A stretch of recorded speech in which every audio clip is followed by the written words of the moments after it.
পালং পনির যদি ভালোভাবে রান্না করা যায় তবে পালং শাকের পুষ্টিগুণের সাথে সাথে পনিরের প্রোটিনটাও পাওয়া যায় এবং এক থালা ভাত নিমিষে শেষ হতেও কিন্তু বেশি সময় লাগে না। আজকে নিয়ে আসলাম একদম অথেন্টিক পালং পনিরের রেসিপি। বন্ধুরা, অনুরোধ একটাই, রেসিপিটা ভালো লাগলে অবশ্যই একবার আমার চ্যানেলটাকে সাবস্ক্রাইব করে দেবেন। চলুন দেখে নিই কী কী লাগছে। আমি এখানে পালং শাক একদম সুন্দর করে বেছে নিয়েছি। পালং শাকের যখনই আমরা পালং পনির তৈরি করব তখন কিন্তু পালং শাকের যে ডাঁটি বা ডাঁটাগুলো থাকে সেগুলো কিন্তু আমরা নেব না। আমরা একদম বেছে বেছে পাতাগুলোকেই কিন্তু নেব শুধু। আর পাতাগুলো ভালো করে দেখে নিতে হবে, অনেক সময় পালং শাকের পাতা কিন্তু পোকা খাওয়া থাকে। এগুলো খুব ভালো করে আমি ধুয়ে নিয়েছি। ধুয়ে নেওয়ার সাথে সাথেই এখানে দেখুন আমি জল ফুটতে দিয়েছিলাম। জলটা যখন খুব ভালো মতন ফুটে উঠলো তখন ধুয়ে রাখা এই পাতাগুলোকে এক এক করে আমি জলের মধ্যে দিয়ে দিচ্ছি। দিয়ে সামান্য পরিমাণে একটু লবণ দিয়ে মিলিয়ে নিলাম। এটা আপনারা এমন করেও করতে পারেন যে প্রথমে নুন দিয়ে জলটা ফুটিয়ে তারপর পালং শাকের পাতাটা দিয়ে আবার ফোটালেন, কিন্তু আমি সবসময় যখনই পাতাটা দিই তারপর কিন্তু লবণটা দিই। এতে করে যদি সামান্য পরিমাণে ব্যাকটেরিয়াও থাকে পাতার গায়ে লেগে সেটাও কিন্তু নুনের জন্য অনেক সময় থাকে না।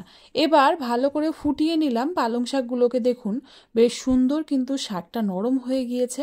এখানে একটা কথা বলে রাখি, শাকটা কিন্তু গোটা গোটা থাকলে একদমই চলবে না। এখানে দেখুন পাতাগুলোকে আমি ছেঁকে নিয়েছি। এবার যেটা করতে হবে, ঠান্ডা জলে সঙ্গে সঙ্গে কিন্তু পাতাগুলোকে ভিজিয়ে দিতে হবে। এতে করে পালং শাকের রঙটাও কিন্তু পরের জন্য খুব ভালো থাকে। আর যদি এভাবেই রেখে দেন তবে কিন্তু রঙটা পরের দিকে একটু ফ্যাকাশে হয়ে যায়। এবার এই শুকনো খোলার মধ্যে কয়েক কোয়া নিয়ে নিলাম রসুন, তার সাথে দিয়ে দিচ্ছি একটা কাঁচা লঙ্কা, দিয়ে দিলাম এখানে আমি ছোট একটা টমেটো, সেটাকে 4 টুকরো করে নিয়েছিলাম সেটা। আচ্ছা, এখানে আমি বলে রাখি পালং পনিরটা সম্পূর্ণ আমি নিজস্ব রেসিপিতেই বানাচ্ছি। আপনারা বানিয়ে দেখুন। আমি বাড়িতে প্রায়শই আমার ছেলের জন্য এভাবেই পালং পনির তৈরি করে থাকি। আর রেসিপিটা কিন্তু অন্যরকম হলেও খেতে খুব ভালো লাগে। আমি পরের দিকে সরষের তেল দিয়ে দিলাম, কাঁচা সর্ষের তেল দিলাম 1.5 টেবিল চামচের মতন। আপনারা হয়তো অনেকেই ভাবছেন কেন আমি প্রথমেই সরষের তেলটা দিলাম না। আমি এখানে টমেটো, রসুন, কাঁচা লঙ্কাকে আগে ড্রাই রোস্ট করে নিলাম, মানে শুকনো খোলায় ভেজে নিলাম। তারপর এর মধ্যে কাঁচা সর্ষের তেল দিয়ে একটু নাড়াচাড়া করে নিলাম। এতে করে ফ্লেভারটা কিন্তু খুব সুন্দর আসে। এখানে একটা গ্রাইন্ডিং জার নিয়ে নিয়েছি, তার মধ্যে আমি প্রথমেই দিয়ে দিলাম পালং শাকের পাতাগুলো। পালং শাকের পাতাগুলোকে এক এক করে দেওয়ার পর আমি এখানটায় দিয়ে দিচ্ছি খুবই সামান্য পরিমাণে একটু লবণ, আর তার সাথেই দিয়ে দিলাম কাঁচা লঙ্কা, রসুন আর টমেটো যেটা আমি তৈরি করেছিলাম সেটা। এখানটায় আমি কিন্তু শুধু পালং শাকটা দিয়েই বাটবো না, আমি এর মধ্যে সামান্য পরিমাণে জল দিয়ে দিচ্ছি। জল দেওয়ার কারণ হলো এই মিক্সচারটা খুব বেশি ঘনও হবে না, আবার একদম পাতলা হলেও কিন্তু চলবে না। সেই জন্য জলটা আমি সামান্য পরিমাণে দিয়ে নিলাম। এখানে দেখুন বেটে নেওয়ার পর পেস্টটা কিন্তু একদম তৈরি হয়ে গিয়েছে। না এটা খুব বেশি ঘন, না এটা খুব বেশি পাতলা।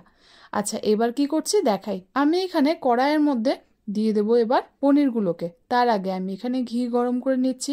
1 টেবিল চামচ মতন ঘি দিয়ে দিলাম। ঘিটা গলিয়ে নিতে যেটুকু সময় লাগে আর কি। ঘিটা গলে গেলে তারপর আমি এর মধ্যে সামান্য পরিমাণে একটু লবণ মাখিয়ে নেওয়া পনিরগুলোকে ভেজে নিচ্ছি। পনিরগুলো অবশ্যই একটু লবণ মাখিয়ে নেবেন, মাখিয়ে নিয়ে তারপরে ভাজতে থাকুন। এখানে আর একটা জিনিস বলার রয়েছে, পনিরগুলোকে কিন্তু আমরা খুব বেশি ভাজতে পারবো না। পনির খুব বেশি ভাজলে পরে দেখবেন রাবারের মতন শক্ত হয়ে যায়। আর বিশেষ করে পালং পনির আর মটর পনির তৈরি করতে গেলে কিন্তু পনিরগুলো খুব সুন্দর সফট হলে খেতে দারুণ লাগে। তো এখানে দেখুন একটা সুন্দর লালচে রং তো চলেই এসছে। এবার যেটা করতে হবে, পনিরগুলো ভাজা ভাজা হয়ে গিয়েছে, এগুলোকে আমি তুলে নেব। আমি এখানে ঘিতেই কিন্তু সম্পূর্ণ পনিরটা ভাজলাম। আপনারা চাইলে এই পুরো জিনিসটা বাটারের মাধ্যমেও করতে পারেন। পালং পনির বাটার দিয়েও করা যায়, ঘি দিয়ে, অথবা সর্ষের তেল দিয়ে। সাদা তেলটা ব্যবহার না করলে বেশি ভালো হয়। আমি পনিরগুলো তুলে নিলাম। এবার যেটা করছি, এই কড়াইয়ের মধ্যেই দিয়ে দিচ্ছি আমি সর্ষের তেল। সেটা দিলাম 2 টেবিল চামচের মতন। আবারও বলে রাখি, আপনারা চাইলে সম্পূর্ণ রান্নাটা কিন্তু বাটার দিয়েও করতে পারেন। এর মধ্যে সামান্য পরিমাণে একটু জিরা ফোড়ন হিসেবে দিয়ে দিলাম একটা শুকনো লঙ্কা। তার সাথে সাথে আমি এখানে মোটামুটি 6 টুকরো মতন রসুনকে একদম কুচি করে কেটে রেখেছিলাম সেটা দিয়ে দিলাম। দিয়ে এবার নাড়াচাড়া করে নিচ্ছি। এই সময় কিন্তু আমরা রসুন বাটা একদমই ব্যবহার করব না, দিয়ে দেবো এরকম কাটা রসুন, যেটা ভাজলে পরে খুব সুন্দর একটা গন্ধ চলেই আসে। এবার এখানে আমি ডুমো ডুমো করে কেটে রাখা পেঁয়াজগুলোকে দিয়ে দিলাম। পেঁয়াজগুলো এমনভাবে ভাজতে হবে যেন খুব সুন্দর একটা রং চলে আসে আর পেঁয়াজটাও বেশ সুন্দর নরম হয়ে যায়। আমি এখানে খুব সামান্য পরিমাণে একটু লবণ দিচ্ছি। লবণ দেওয়ার একটাই কারণ, পেঁয়াজটা খুব তাড়াতাড়ি ভাজাও হয়ে যায় আর দেখবেন পেঁয়াজের মধ্যে কিন্তু একটা খুব সুন্দর নরম নরম ভাব চলে আসে। এবার যেটা করব, পেঁয়াজটা ভালো মতন যখনই আমাদের ভাজা হয়ে গেল, তখন আমি এখানটায় বাকি জিনিসগুলো দিয়ে দিচ্ছি এক এক করে। সেটা হচ্ছে, আমি এখানে সামান্য পরিমাণে একটু কালো জিরে দিয়ে দিলাম। কালো জিরেটা 1/2 টিস্পুনেরও একদম কম দিয়ে দেবো। তার সাথে আমি এখানে কিছু গোটা মশলাও ব্যবহার করছি। গোটা মশলার মধ্যে আমি এখানে ধনিয়া পাউডার দিচ্ছি 2 টেবিল চামচ, তার সাথে জিরা পাউডার দিলাম 1 টেবিল চামচ, আর কাশ্মীরি লাল লঙ্কার গুঁড়োও দিয়ে দিলাম 1 টেবিল চামচ। এই রান্নায় হলুদ কিন্তু লাগে না বা আমি দিই না। তো সব কিছুকে একসাথে দিয়ে মশলাগুলোকে একটু নাড়াচাড়া করে কষিয়ে নিলাম।